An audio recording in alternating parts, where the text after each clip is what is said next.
2014년 사복음교회를 성남 수진역 주택가에 개척하고 네이버와 다음에 사복음교회 블로그를 개설합니다. 블로그의 내용들은 로마서 강해, 요한 1, 2, 3서 강해, 요한계시록 강해 등 거의 성경 강해 위주의 말씀들이었습니다. 당신은 블로그에 누가 왔다 갔는지, 누가 지금 블로그 내용을 보고 있는지 그 이름을 알 수 있었는데 땡땡땡이란 손님이 자주 눈에 띄었는데 어느 날 신전도사님이 제게 말하기를 목사님, 땡땡땡이 우리 블로그에 자주 와요. 땡땡땡이 누군데요? 무엇이든지 물어보세요. 네이버 카페지기 땡땡땡 권사요.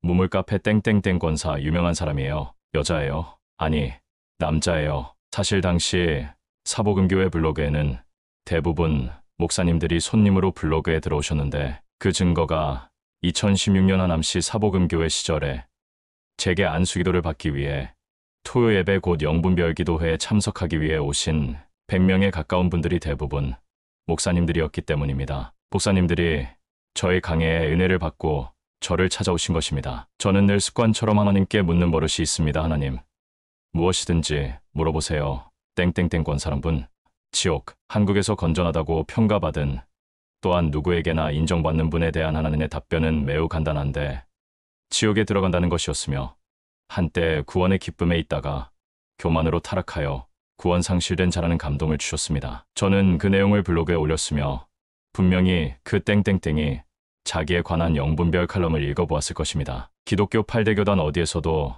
사복음교회를 이단이라고 규정한 곳이 한 군데도 없음에도 불구하고 그때부터 무엇이든지 물어보세요.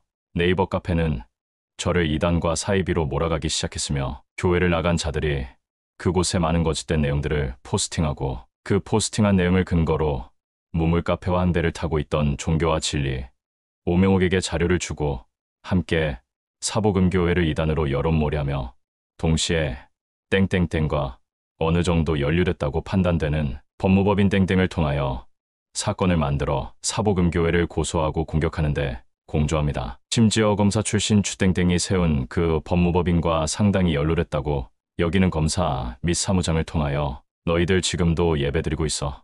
영분별한 내용을 기소의 자료로 사용하며 소송과 전혀 관계없는 교회의 운영의 내용으로 취조를 당했는데 고성과 협박의 스트레스로 2019년 네이버 사복음교회 블로그를 폐쇄합니다. 2020년 초 하나님께 무엇이든지 물어보세요를 다시 한번 물어봅니다. 그들은 내 선지자들 23명을 죽였다. 지금 그 숫자가 22명이었는지 27명이었는지 23명이었는지 정확히 기억나지 않지만 분명한 것은 무엇이든지 물어보세요. 네이버 카페는 천국으로 인도하는 선지자들을 수없이 죽인 장소이며 그 장소에 있는 자들은 죽은 후 하나님의 심판을 면치 못할 것입니다. 마태복음 23장 34절 그러므로 내가 너희에게 선지자들과 지혜 있는 자들과 서기관들을 보내매 너희가 그 중에서 더러는 죽이거나 십자가에 못 박고 그 중에서 더러는 회당에서 채찍질하고 이 동네에서 저 동네로 따라다니며 박해하리라. 예수님이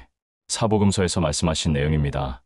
예수님은 지금도 계속 선지자들을 보내십니다. 마태복음 10장 41절에서 42절 선지자의 이름으로 선지자를 영접하는 자는 선지자의 상을 받을 것이요 의인의 이름으로 의인을 영접하는 자는 의인의 상을 받을 것이요 또 누구든지 제자의 이름으로 이 작은 자 중 하나에게 냉수 한 그릇이라도 주는 자는 내가 진실로 너희에게 이르노니 그 사람은 결단코 상을 잃지 아니하리라. 지금도 천국에 들어가는 선지자를 영접하면 천국에 들어가는 상을 받을 수 있습니다. 구원받은 의인을 영접하면 구원이란 상을 받을 수 있습니다. 거듭난 작은 자를 영접하면 거듭나는 상을 받을 수 있습니다. 그런데 누가 선지자나 의인이나 작은 자를 영접하지 않느냐고요? 마태복음 23장 29절에서 30절 화 있을 진저 외식하는 서기관들과 바리새인들이여 너희는 선지자들의 무덤을 만들고 의인들의 비석을 꾸미며 이르되 만일 우리가 조상 때에 있었더라면 우리는 그들이 선지자의 피를 흘리는데 참여하지 아니하였으니라 하니 그러면 너희가 선지자를 죽인 자의 자손임을 스스로 증명함이로다. 화 있을진저 지옥에 들어간다는 하나님식 표현입니다. 서기관은 성경 필사자로서 성경을 연구하는 학자입니다. 바리새인은 성경 연구학자에게 성경을 배운 목사들이나 가르치는 자들입니다. 바로 무엇이든지 물어보세요. 기독교 카페처럼 선지자들을 죽인 기독교 모임, 기독교 교회, 기독교 교파 및 종파들입니다. 더 정확하게 말하면 무엇이든지 물어보세요. 네이버 카페 지기와 연루되어 선지자들을 죽인 그 집단에게 지옥에 들어가는 화가 있을 것입니다. 제 말을 못 믿으시겠다고요? 전 상관하지 않습니다. 심판은 제가 하는 것이 아니고 제가 믿는 하나님이 하신 것이고, 자신이 믿은 하나님과 제가 믿은 하나님이 다르다면 분명 둘 중 한 명은 마귀이고 둘 중 한 분은 참된 하나님이 되실 것입니다. 마귀를 하나님으로 믿는 예수님 당시 유대교가 몽땅 지옥에 들어간 것처럼 제가 믿는 하나님을 모독한 자들은 현재의 지옥은 물론 영원한 불의 연못에 던져져 자신이 추종하고 따른 마귀와 영원히 끝없는 화형의 고통을 당할 것입니다. 할렐루야. 2024년 6월 14일 오후 9시 10분 박경호 목사가 하나님의 집에서